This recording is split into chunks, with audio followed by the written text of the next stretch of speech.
Product தான் Vestige ஃபிளாக்ஸீட் oil. ஃபிளாக்ஸீட் அப்படிங்கிறது ஆளி விதைகள் அப்படின்னு சொல்லக்கூடியதான் ஒரு நேச்சுரல் சோர்ஸ். இந்த நேச்சுரல் சோர்ஸ் இதுலேருந்து எடுக்கக்கூடிய எக்ஸ்ட்ராக்ட் ஆயில் இதுதான் ஃபிளாக்ஸீட் ஆயில். ஸோ ஃபிளாக்ஸீட் ஆயில் எடுக்கிறதுனால இந்த படத்தில் நம்ம பார்க்குற மாதிரி இது கம்ப்ளீட்டாக பிளாக் ஆகி இருக்கக்கூடிய இந்த ரத்த குழாய்கள் இந்த கொழுப்பை கரைச்சு படிப்படியாக நல்ல ஆரோக்கியமான ஒரு ரத்த குழாய்களாக மாற்றக்கூடியது.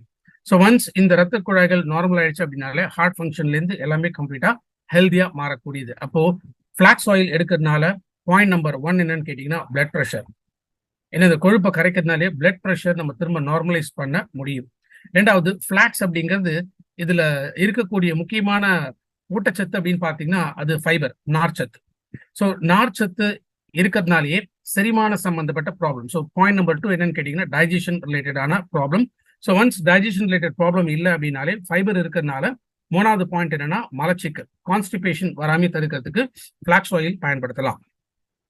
ஃபிளாக்ஸ் எடுக்கிறதுனாலுமே தலைமுடி, ஸ்கின் சம்பந்தப்பட்ட பாதிப்புகள் வராமல் தடுக்கக்கூடியது.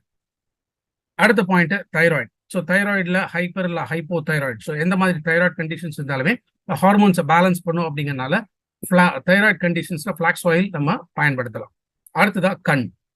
ஏன்னா கண் பொறுத்த வரைக்கும் நம்ம கண்ணுக்கு நிறைய நிறங்கள் நம்மளால ஐடென்டிஃபை பண்ண முடியும். இப்போ கண்ணில் ஏதோ ஒரு பாதிப்பு இருக்கு அப்படின்னா எல்லா கலரும் ஒரே மாதிரி நமக்கு தெரிய ஆரம்பிக்கும். அப்போ இந்த கலர் பர்ஃபெக்ஷன், ஸோ கண் பார்வையை என்ஹான்ஸ் பண்றதுக்காகவும் ஃபிளாக்ஸ் ஆயில் நம்ம பயன்படுத்தக்கூடியது. ஃபிளாக்ஸை பொறுத்த வரைக்கும் இதுல omega-3 இது வந்து ரிச் சோர்ஸ். இதை தாண்டி omega-9 இந்த 2 விதமான ஒமேகா இருக்கக்கூடியது ஃபிளாக்ஸ் ஆயில்.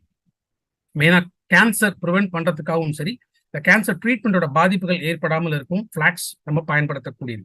ஸோ பெண்கள் பொறுத்த வரைக்கும் 2 விதமான கண்டிஷன்ஸ். ஒன்று இர்ரெகுலர் பீரியட்ஸ்.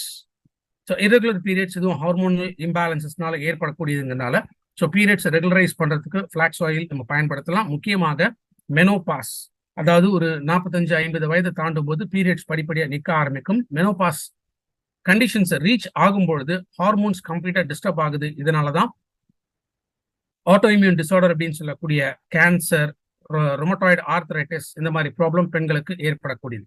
ஸோ இந்த 2 கண்டிஷன்ஸுமே வராமல் இருக்க மெனோபாஸ் ஸ்டேஜை ஈஸியாக கடக்கிறதுக்காகவும் ஃபிளாக்ஸ் ஆயில் பயன்படுத்தலாம். 90 கேப்சூல்ஸ் இருக்கிறதுனால டெய்லி 3 கேப்சூல் ஆஃப்டர் ஃபுட் எடுத்துட்டு வரலாம்.